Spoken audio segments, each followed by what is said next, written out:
Student fundamental में हमने पिछले दिनों चर्चा की थी कंप्यूटर की। कंप्यूटर में जो मेमोरी होती है, आज उसकी चर्चा करेंगे। तो देखते हैं कंप्यूटर मेमोरी। कंप्यूटर मेमोरी जैसे मानव शरीर में मेमोरी होती है, वैसे ही कंप्यूटर शरीर में मेमोरी होती है, यानी कंप्यूटर में भी मेमोरी होती है। मेमोरी को कंप्यूटर में दो पार्ट में बांटा गया है।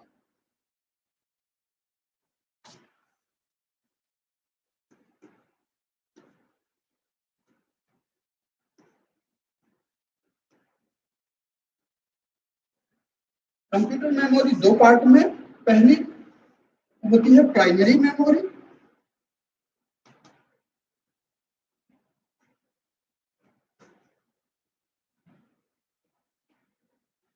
और second one is secondary memory.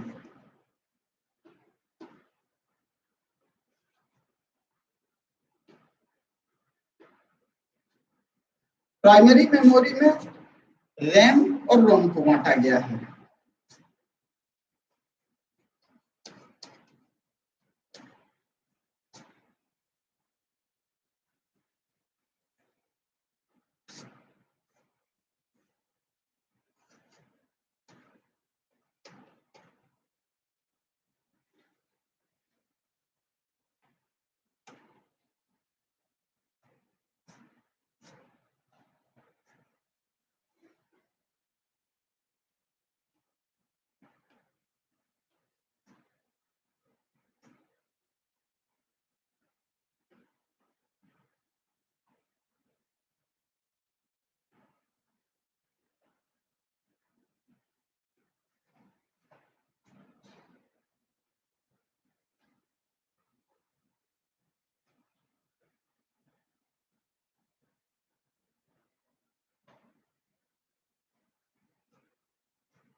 Computer memory को देखिए हमने क्लासिफाइड किया है प्राइमरी मेमोरी में और सेकेंडरी मेमोरी में। प्राइमरी मेमोरी में हमारी रैम और रोम आ जाती है, और रैम में भी हमारे दो पार्ट किए गए हैं यहाँ पर, static RAM and dynamic RAM. जबकि सेकेंडरी मेमोरी में देखते हैं हम हार्ड डिस्क, एचडीडी यानी हार्ड डिस्क ड्राइव, दूसरा है सीडी अब डीवीडी, तीसरा है पेन ड्राइव, इस प्रकार से प्राइमरी और सेकेंडरी मेमोरी को हमने क्लासिफाइड किया है। प्राइमरी मेमोरी ऐसी मेमोरी होती है जो परमानेंटली बिलोंग करती है कंप्यूटर से। अगर हम कंप्यूटर से हटा दें इसको, प्राइमरी मेमोरी को, तो कंप्यूटर को स्टार्ट करना बंद हो जाएगा, कंप्यूटर में कोई भी काम सेव नहीं होगा। और सेकेंडरी मेमोरी ऐसी एक्सटर्नल मेमोरी होती है जिसको हम आवश्यकता पड़ने पर यूज भी कर सकते हैं कंप्यूटर में, और उससे मूव भी कर सकते हैं। तो प्राइमरी और सेकेंडरी मेमोरी। अब प्राइमरी मेमोरी में देखिए, प्राइमरी मेमोरी में हमने यहाँ पर बताया गया है रैम और रोम को। आपने देखा होगा रैम को रैंडम एक्सेस मेमोरी कहते हैं। यह कंप्यूटर में ऐसी मेमोरी होती है जिसमें डेटा परमानेंटली सेव रहता है। पर जब कंप्यूटर हमारा स्टार्ट होता है, कंप्यूटर में हम डेटा राइट करना स्टार्ट करते हैं, तो फिर हमारा कई बार क्या होता है, लाइट चले जाने पर हमारा डेटा उड़ जाता है या गायब हो जाता है। तो इस प्रकार की मेमोरी में हमारा डेटा सेव रहता है, और ये हमारी रैम है। रैम को दो भाग में बांटा गया है, static RAM and dynamic RAM. Static RAM देखिए, स्टैटिक रैम ऐसी रैम होती है जो रिफ्रेश होने में कम टाइम लेती हो और बार बार इससे रिफ्रेश नहीं होना पड़ता है। जबकि डायनेमिक रैम बार बार रिफ्रेश होती है और इसमें काफी वोल्टेज खर्च होता है। इस प्रकार से हमारी डायनेमिक जो रैम होती है वह सस्ती आती है और स्टैटिक महंगी आती है। रोम रीड ओनली मेमोरी ऐसी परमानेंट मेमोरी है जिसमें हमारा डेटा रीड भर किया जाता है, जैसे कैश मेमोरी रजिस्टर्ड। इसमें क्या है कि डेटा हम कई बार जो बार बार कंप्यूटर में यूज करना चाहते हैं, जिस डेटा पर बार बार काम करना चाहते हैं, वह डेटा हमारे कैश मेमोरी में सेव हो जाता है, रजिस्टर्ड वगैरह में सेव हो जाता है। जब हम इस्तेमाल करना चाहते हैं तो तुरंत यहाँ से एक्सेस कर लेते हैं। कंप्यूटर में सेकेंडरी मेमोरी के अंतर्गत देखते हैं आप कि सबसे पहले हार्ड डिस्क। अब हम उस हार्ड डिस्क का चित्र बनाते हैं।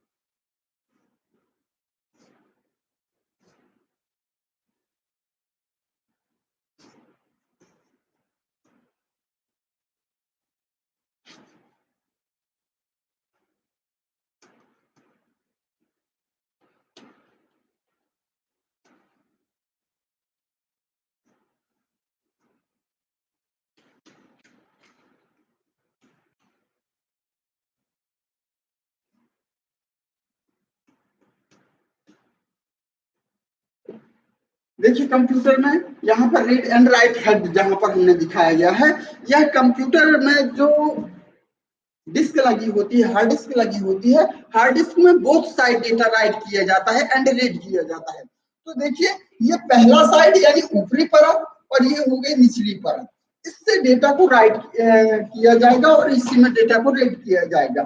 इस प्रकार से दूसरी डिस्क भी इसी तरह है, तीसरी डिस्क भी इसी तरह है। मान लीजिए हमने इस डिस्क को सी डी ई नाम दे दिया, तो हमने 3 पार्टीशन किए मान लीजिए अपने डिस्क में, तो 3 पार्टीशन में बोथ साइड तीनों में अलग अलग रीड एंड राइट हेड होंगे।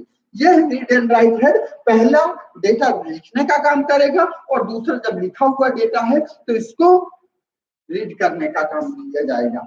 अब हम इसी डिस्क का और भी डिटेल पार्ट बनाते हैं। यहाँ पर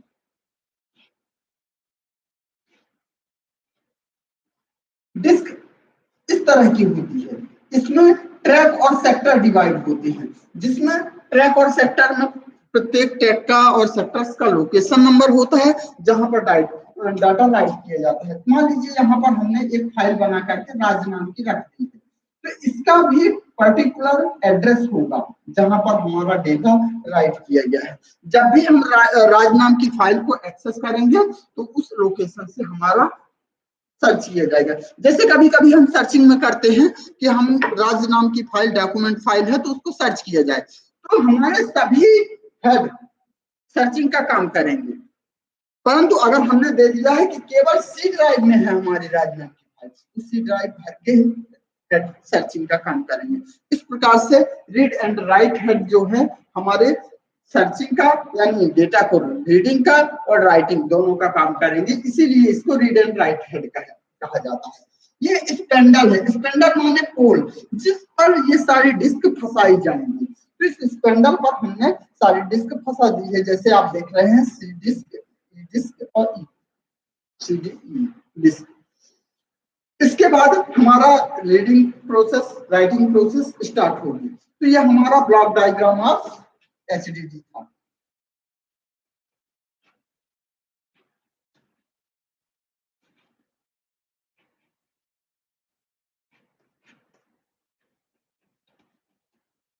block diagram of hard disk drive, ये हमारी हार्ड डिस्क होती है। हार्ड डिस्क में पहले एक स्पेंडल होता है, स्पेंडल पर हमारी सभी डिस्क फंसाई जाती हैं और उन डिस्क में हमारे रीड एंड राइट। आप लोगों ने देखा होगा पहले सभी लोग डीवीडी प्लेयर यूज किया करते थे, तो डीवीडी प्लेयर में भी एक हेड लगा होता था जो रीड करता था। तो उसी प्रकार से रीड एंड राइट हेड है। डीवीडी में तो राइट करने की प्रोसेस नहीं हुआ करती थी, परंतु रीडिंग की होती थी। तो उसी प्रकार का हेड होता है इसमें जो रीडिंग और राइटिंग का काम करते हैं, और बाद में इसको हम यूजर अपनी आवश्यकता अनुसार यूज कर सकता है।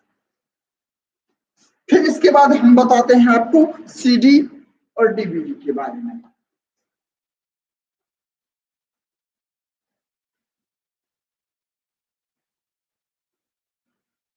देखिएगा सीडी और डीवीडी, तो सीडी और डीवीडी देखने में तो एक जैसी रहती है, परंतु इनमें अलग अलग कैपेसिटी होती है।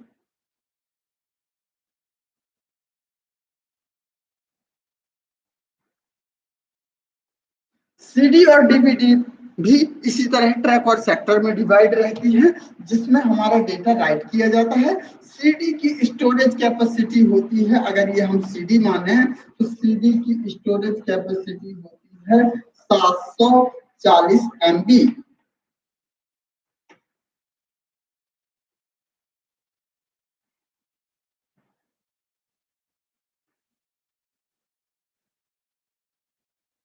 और डीवीडी की स्टोरेज कैपेसिटी होती है 4 GB।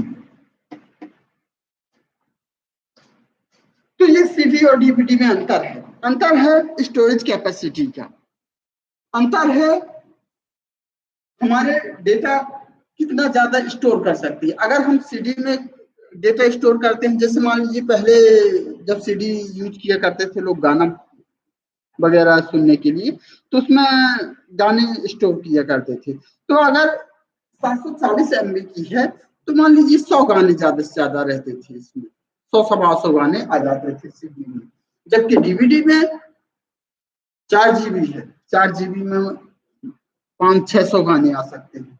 तो इस प्रकार से हमारे पास स्टोरेज कैपेसिटी डीवीडी की ज्यादा होती है और सीडी की कम होती है। सीडी 740 MB और डीवीडी 400 MB, 4 जीबी। तो इसमें हमारे कंप्यूटर में जो सीडी और डीवीडी है एक्सटर्नल डिवाइस है, जिसके लिए डीवीडी प्लेयर और सीडी प्लेयर होता है हमारे पास। अगर सीडी प्लेयर है, सुनिएगा, सीडी प्लेयर है अगर, तो डीवीडी काम करेगा, डीवीडी को रीड नहीं, क्योंकि उसकी एक्सेस कैपेसिटी उतनी नहीं है। परंतु अगर डीवीडी प्लेयर है, सीडी को भी एक्सेस करेगा और उसको यूज करेगा। तो ये सीडी और डीवीडी है। अब देखते हैं यहाँ पर पेन ड्राइव के बारे में। पेन ड्राइव आप सभी ने देखा होगा, यूएसबी केबल बनी होती है, इस प्रकार से पेन ड्राइव रहती है। पेन ड्राइव में ये यूएसबी पोर्ट में ये जाकर के यूएसबी, ये वाला पार्ट जाकर के यूएसबी पोर्ट ऐसे बना रहता है, उसमें जाकर के प्लग कर देते हैं और हमारे ये कंप्यूटर में डेटा को इंजेक्ट करने का काम करती है। और या कि कंप्यूटर से हम डेटा इसमें भी स्टोर कर सकते हैं। इसकी capacity 1 GB, 2 GB, 4 GB, 8 GB, 8 GB, 16 GB, 32 GB, 64 GB, इस प्रकार से हमारी इस पेन ड्राइव की कैपेसिटी बढ़ती जाती है। एक पुराना स्टोरेज डिवाइस यूज की जाती थी जिसे रील टैप कहा जाता था। रील टैप जिसके बारे में हमने यहाँ पर बताया है, तो रील टैप एक ऐसी स्टोरेज डिवाइस थी जिसमें हम डेटा को रील, एक जैसे आप लोगों ने कैसेट देखी होंगी जिसमें 2 घेरनी लगी हो रहती थी, उस पर एक पर जब घूमते था तो एक पर रील लिपटती जाती थी और एक साइड का पार्ट खाली कर दिया जाता था। तो इस प्रकार से रील टैप हुआ करते थे। एक म्यूजिक सुनने के लिए कैसेट यूज किया करते थे, उसमें केवल ऑडियो MP3 ही स्टोर होता था और एक में MP4 भी स्टोर होता था। जैसे शादी की कैसेट बनाई जाती थी तो वो भी एक रील टैप हुआ करता था और एक रील टैप ऐसा हुआ करता था जिसमें केवल ऑडियो हुआ करता था। तो एक 1/4 इंच की रील टैप होती थी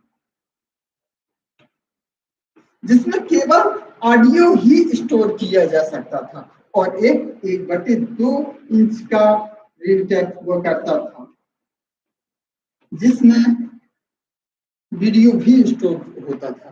तो रील टैप की लगभग 1100 फीट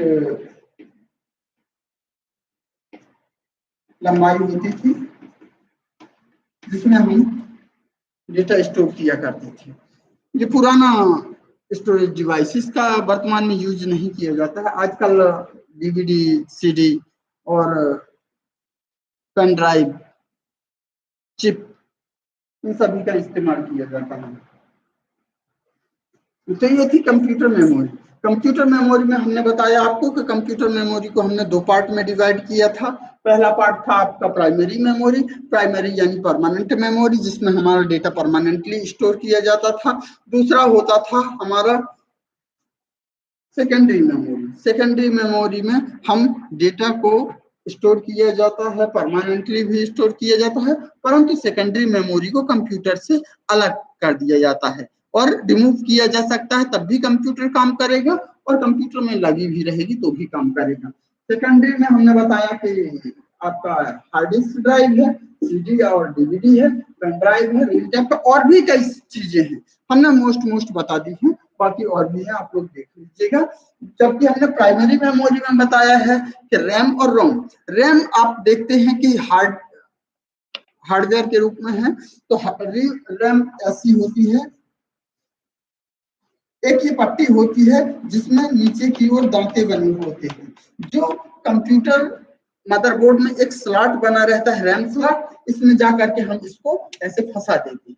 जब ये रैम स्लॉट में रैम सेट हो जाती है तो हम कंप्यूटर स्टार्ट करते हैं और हमारा डेटा इस रैम पे लोड होने लगता है, तो हमारा कंप्यूटर स्टार्ट हो जाता है।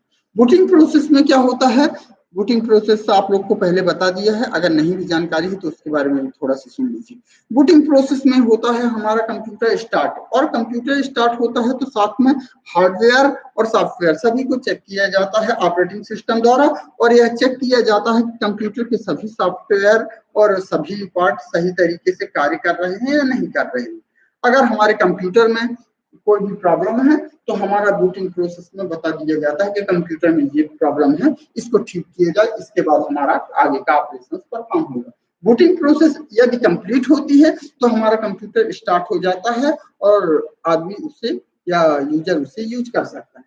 तो यहाँ पर हमारा रैम जो बताया हमने कि रैम एक परमानेंट मेमोरी है जो कंप्यूटर में लगा दी जाती है। क्या होता है जब हमारी लाइट गायब हो जाती है, लाइट चली जाती है, या कि कंप्यूटर में कोई भी समस्या आ जाती है या कि लाइट के फ्लक्चुएशन से, तो हमारे पास इस रैम में लोड हुआ डेटा डिलीट हो जाता है तो परमानेंट मेमोरी, परंतु इससे भी डेटा डिलीट हो जाता है।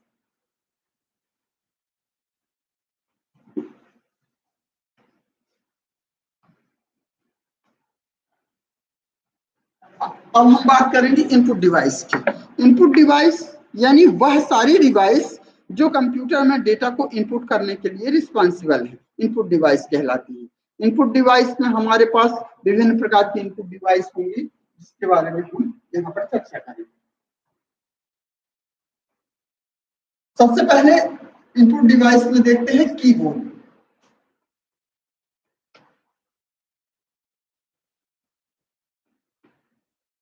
कीबोर्ड कीबोर्ड ऐसी इनपुट डिवाइस है जिसमें डिफरेंट टाइप ऑफ कीज का कॉम्बिनेशन रहता है।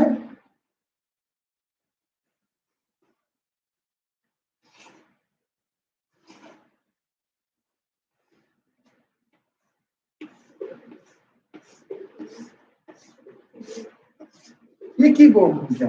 कीबोर्ड हमारा या यूएसबी केबल से, यहाँ पर यूएसबी केबल भी हो सकती है या दूसरा PS2 भी हो सकता है। पहले हमारे पास जो आते थे पोर्ट कीबोर्ड में जो या वायर कनेक्शन के लिए आते थे, तो वो यूएसबी भी हो सकते थे या PS2 भी। PS2 में क्या होता है कि इस तरह से गोल बना रहता है और इसमें 8 पिन का पोर्ट होता है जो कंप्यूटर में भी बना रहता है, उसमें जाकर के इसको प्लग कर दिया जाता था। तो इससे जो भी इनपुट किया जाएगा वो कंप्यूटर में हमारे इनपुट होने लगता था कीबोर्ड डिवाइस से। परंतु अब PS2 के बाद आया जो वो यूएसबी। यूएसबी में 4 वायर रहते हैं और इस तरह से इसी में 4 वायर ऐसे रहते हैं, और ये जैसे ही हमारे यूएसबी पोर्ट पे जाकर के कनेक्ट कर दिया जाता है तो ये 4 वायर सिग्नल्स को आगे भेजने लगते हैं। तो हमारे पास कीबोर्ड एक ऐसी इनपुट डिवाइस है जिसमें फंक्शन की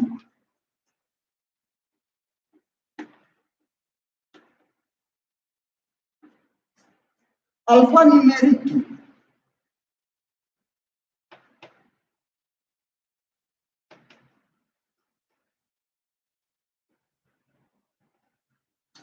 अल्फाबेट वाली की A to Z मिलेंगी आपको, फंक्शन की मिलेगी F1 to F12 मिलेंगी आपको। फिर हमारे पास नंबर 0 to 9 आपको मिलेंगे। इसके बाद कुछ स्पेशल सिंबल जैसे हैज, @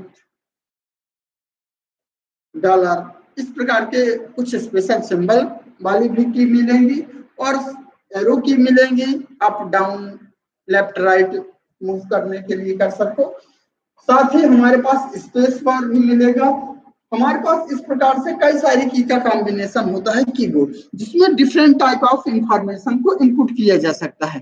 कीबोर्ड हमारे पास एक तो इसमें आपको हार्ड डिवाइस मिल जाती है। कंप्यूटर में भी क्या होता है कि हम सॉफ्ट कीबोर्ड भी इंस्टॉल कर सकते हैं, जिसमें क्या होता है कि हमारा कीबोर्ड कंप्यूटर में भी दिखाई देगा, जिससे हम क्लिक करके और कोई भी डेटा को या इंफॉर्मेशन को इंसर्ट कर सकते हैं।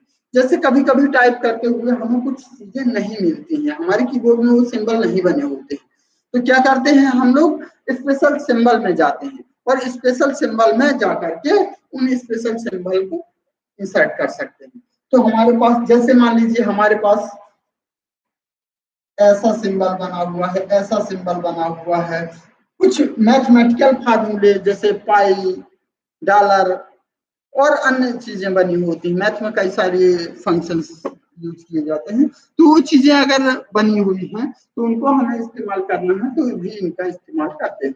तो कीबोर्ड हमारे ऐसे इनपुट डिवाइस है जो की के माध्यम से हमारे कंप्यूटर में डेटा या इंफॉर्मेशन को इंसर्ट करते हैं, और ये डिफरेंट प्रकार की का कॉम्बिनेशन होता है जो हमारे डेटा को इंसर्ट करता है। यूएसबी कीबोर्ड होता है, PS2 कीबोर्ड होता है। ये वायर कीबोर्ड है, और एक नॉन वायर्ड भी कीबोर्ड होता है जिसमें हम एक एक्सटर्नल डिवाइस लगाते हैं कंप्यूटर में, या कि फिर वो ब्लूटूथ के माध्यम से हमारा कनेक्ट होता है। इसके बाद चर्चा करेंगे हम इनपुट डिवाइस में दूसरी इनपुट डिवाइस जो है माउस।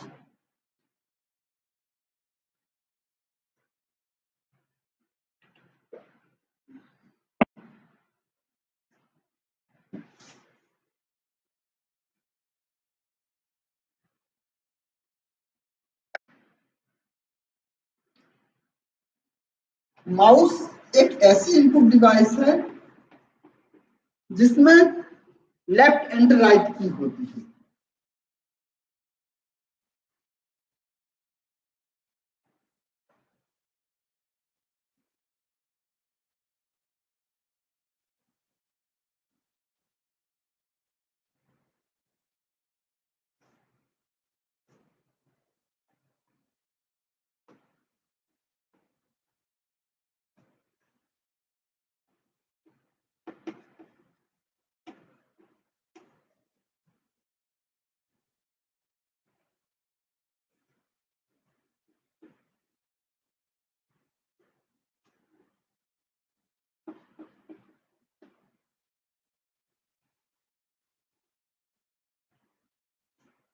ये हमारा माउस हो गया। माउस में आपको जैसे दिखाया गया है चित्र में, एक लेफ्ट की होती है। लेफ्ट की का यूज होता है जो आइकन्स होते हैं, जो आइटम्स होते हैं उनका सिलेक्शन में। जैसे हम कोई ऑब्जेक्ट हमारे यहाँ पर ये फोल्डर बना हुआ है, तो हम लेफ्ट की को ले जा करके जब माउस पॉइंटर इस पे जाएगा और लेफ्ट की को हम क्लिक कर देंगे तो ये सेलेक्ट हो जाएगा। अब इसको कट, कॉपी, पेस्ट कुछ भी कर सकते हैं। तो यहाँ पर हम इसका काम करते हैं सिलेक्शंस के लिए, जबकि राइट की का काम अन्य ऑपरेशंस के लिए, जैसे कॉपी हुआ, पेस्ट हुआ, कट हुआ, इन सभी ऑपरेशंस को परफॉर्म करने के लिए हम राइट की का यूज करते हैं। तो हमारे पास कीबोर्ड में हमारे पास माउस में दो की होती है, लेफ्ट की एंड राइट की। लेफ्ट की का काम सिलेक्शंस का और स्पेशल ऑपरेशन परफॉर्म करने का राइट की का काम होता है। बीच में एक होता है स्क्रॉल बटन। स्क्रॉल बटन यानी स्क्रॉल करना, ऊपर से नीचे की ओर मूव कराना या घुमाना। तो स्क्रॉल बटन पेज को ऊपर की ओर, नीचे की ओर, कर्सर ऊपर ले जाना, कर्सर नीचे ले जाना, इन सारे काम को करने का काम करता है। हमारे जैसे कीबोर्ड के बारे में बताया हमने कि माउस भी उसी तरह से काम करता है। यूएसबी भी कीबोर्ड होता है और आपका PS2 भी कीबोर्ड होता है। पहले एक माउस यूज हुआ करता था, उसको मैकेनिकल माउस कहा जाता था।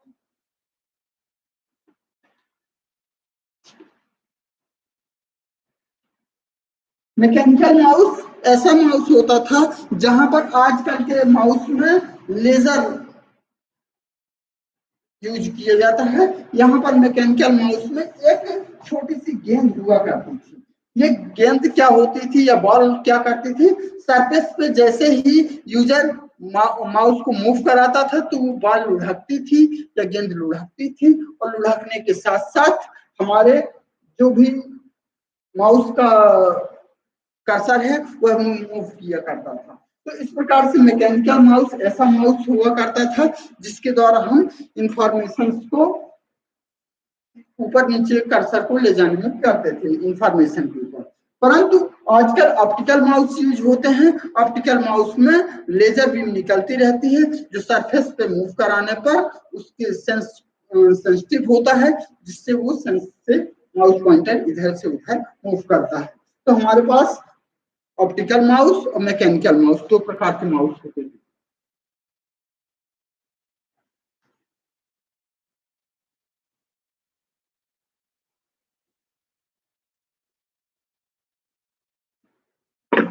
अगली डिवाइस के बारे में हम चर्चा करते हैं, जॉयस्टिक।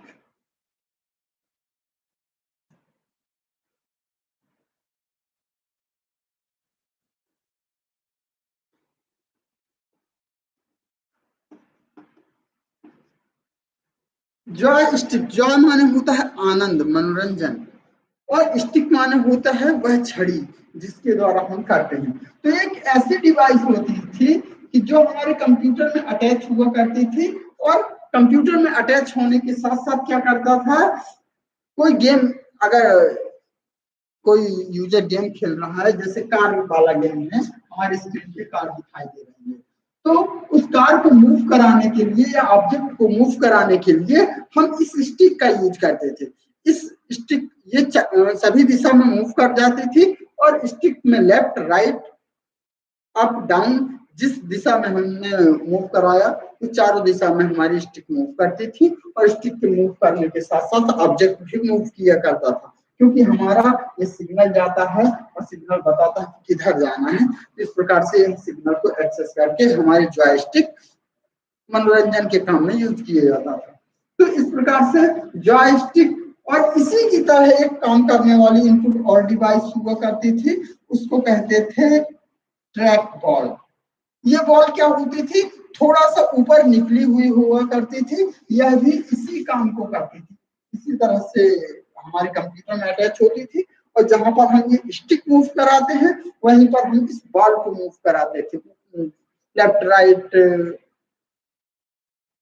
और अन्य दिशा में, सभी दिशाओं में हम इसको चारों दिशाओं में मूव करा सकते थे। और जैसे ही ये मूव करती थी, तो हमारे पास ऑब्जेक्ट भी जो है वो इधर उधर मूव करता था। तो हमारे पास ये दो इनपुट डिवाइस ऐसी हैं जो मनोरंजन के लिए यूज की जाती थी पहले।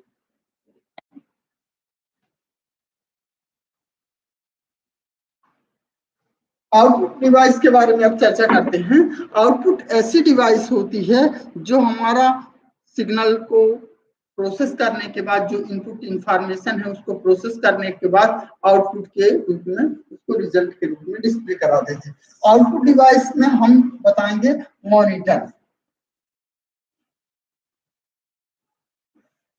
मॉनिटर ऐसी आउटपुट डिवाइस है जो हमें डिस्प्ले यूनिट का काम कराती है, जिसके माध्यम से हम अपने डेटा को प्रोसेस होने के बाद रिजल्ट को देख सकते हैं कि वह कैसा प्रिंट होगा, या कि कोई भी हमने इंफॉर्मेशन लिखी है तो वह कैसे लिखी है, किस तरह से लिखी है, उसको देखने के लिए मॉनिटर जैसी आउटपुट डिवाइस का यूज करते हैं। मॉनिटर भी आपने कई प्रकार के देखे होंगे, जैसे CRT, EFT, LED, इस प्रकार से कई सारे हमारे मॉनिटर होते हैं जिनके माध्यम से हम आउटपुट प्राप्त करते हैं। मॉनिटर में सिग्नल्स हमारे आउटपुट के रूप में दिखाई देते हैं, और उनको हम अन्य डिवाइस के द्वारा आउटपुट के रूप में भी प्राप्त कर सकते हैं। जैसे हमारे पास एक अन्य डिवाइस है, ये मॉनिटर हो गया। मॉनिटर डिस्प्ले यूनिट का काम करती है, जिससे हम सिग्नल्स को देख सकते हैं।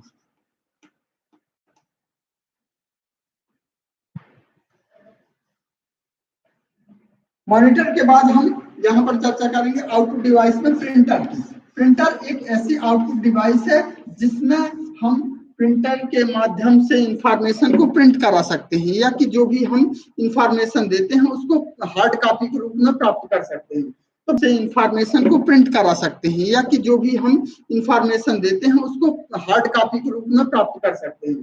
तो प्रिंटर हमारी ऐसी आउटपुट डिवाइस है, अलग अलग जगह पे अलग अलग टाइप के प्रिंटर यूज किए जाते हैं। जैसे हम फोटो प्रिंट करना चाहते हैं तो फोटो के लिए अलग प्रिंटर होता है, सिंपल कागज प्रिंट करना चाहते हैं तो उसके लिए एक अलग प्रिंटर होता है, और अगर हम बड़े फ्लैक्स प्रिंट करना चाहते हैं तो उसके लिए भी अलग प्रिंटर होता है। तो यहाँ पर प्रिंटर जो है फ्लैट बेड प्लॉटर कहलाता है और डंप एंड प्लॉटर कहलाता है। प्लॉटर मशीन के द्वारा हम प्रिंटिंग करते हैं वो बड़े प्रिंटर होते हैं, और ये वाले प्रिंटर छोटे प्रिंटर होते हैं जो अपन लोग साधारण से काम में यूज करते हैं। जैसे अपन ने ऑफिशियल मैटर टाइप किया, उसको प्रिंट निकालना है तो प्रिंटर डिवाइस यूज करते हैं। तो प्रिंटर एक ऐसी डिवाइस है जो आउटपुट को हार्ड कॉपी के रूप में प्रिंट करने का काम करता है। मॉनिटर आपका केवल डिस्प्ले कराएगा जो इंफॉर्मेशन प्रिंट करना है। और तीसरी आउटपुट डिवाइस है हमारी साउंड, जो हमारे ऑडियो सिग्नल्स को आउटपुट के रूप में, मान लीजिए हमने कोई गाना बजा दिया है, तो बजा दिया है तो ना वो प्रिंटर के द्वारा हमें सुनाई देगा गाना और ना मॉनिटर के द्वारा सुनाई देगा। मॉनिटर के द्वारा हम देख पाएंगे, प्रिंटर के द्वारा प्रिंट कर पाएंगे, जबकि साउंड के द्वारा सुन पाएंगे। तो देखने की, प्रिंट करने की और ये सुनने की मशीन, तो ये आउटपुट डिवाइस है। इस प्रकार से हमारे पास विभिन्न प्रकार की आउटपुट डिवाइस होती हैं और इनपुट डिवाइस होती हैं। इसके बारे में हम आगे चर्चा करेंगे। धन्यवाद।